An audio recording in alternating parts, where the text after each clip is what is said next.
Coleção Lições Bíblicas, ano de 1935, comentadas pelo pastor Nils Castberg, com narração e edição do pastor Moisés Câmara. Lição número 3, 20 de janeiro de 1935, a queda e o arrependimento de Pedro. Marcos capítulo 14, versos 53 e 54 e versos 66 a 72. E levaram Jesus ao sumo sacerdote, e ajuntaram-se a ele todos os príncipes dos sacerdotes, e os anciãos, e os escribas. E Pedro o seguiu de longe até dentro do pátio do sumo sacerdote, e estava sentado com os servidores, e aquentando-se ao fogo. E estando Pedro embaixo, no átrio, chegou uma das criadas do sumo sacerdote. E vendo a Pedro que se estava aquentando, olhou para ele e disse: Tu também estavas com Jesus Nazareno. Mas ele negou, dizendo: Não o conheço, nem sei o que dizes. E saiu fora ao alpendre, e o galo cantou. E a criada, vendo outra vez, começou a dizer aos que ali estavam: Este é deles. Mas ele o negou outra vez. E pouco depois, os que ali estavam disseram outra vez a Pedro: Verdadeiramente, tu és um deles, porque és também galileu, e a tua fala é semelhante. E ele começou a imprecar e a jurar, dizendo: Não conheço esse homem de quem falais. E o galo cantou segunda vez. E Pedro lembrou-se da palavra que Jesus lhe tinha dito: Antes que o galo cante 2 vezes, 3 vezes me negarás tu. E retirando-se dali, chorou. Texto áureo. Por isso, aquele que pensa que está em pé, veja, não caia.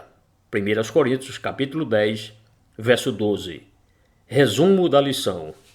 Jesus perante o tribunal religioso, verso 53. Pedro segue-o de longe, versos 54 e 66. Pedro experimentado, versos 67 e 69. Pedro negando e jurando, versos 68, 70 e 71. Pedro arrependido, verso 72. Jesus foi provado e experimentado, muitas vezes e de muitas maneiras durante a sua estada neste mundo, mas jamais caiu em nenhuma das tentações do maligno. Foi sempre obediente ao seu Pai Celestial, sempre inflexível, na verdade, sim, sempre invencível. Mesmo perante o tribunal religioso, ele passava sem se contaminar com os pensamentos humanos e heresias religiosas. Os discípulos, porém, eram inferiores ao seu mestre.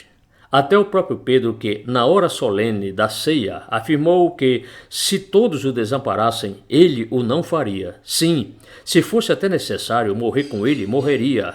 Até Pedro vacilou. A confissão em si próprio e o sono em Getsêmani fizeram-nos seguir de longe o seu mestre. E esse seguimento de longe o pôs num lugar baixo. E estando Pedro embaixo, verso 66, cuidado, amigo, que estais em lugar afastado do mestre. Cuidado, discípulo de Jesus, cuidado com o lugar baixo. A queda vem, assim, gradualmente. O maligno tem os seus servos e os seus anjos prontos para experimentarem e tentarem os santos do Senhor e nem recuam de ir ao átrio de um sacerdote falso. Afastado de Jesus, aproximado do mundo e da fogueira estranha, eis como Satanás teve uma boa oportunidade para atacar Pedro, para experimentar sua força.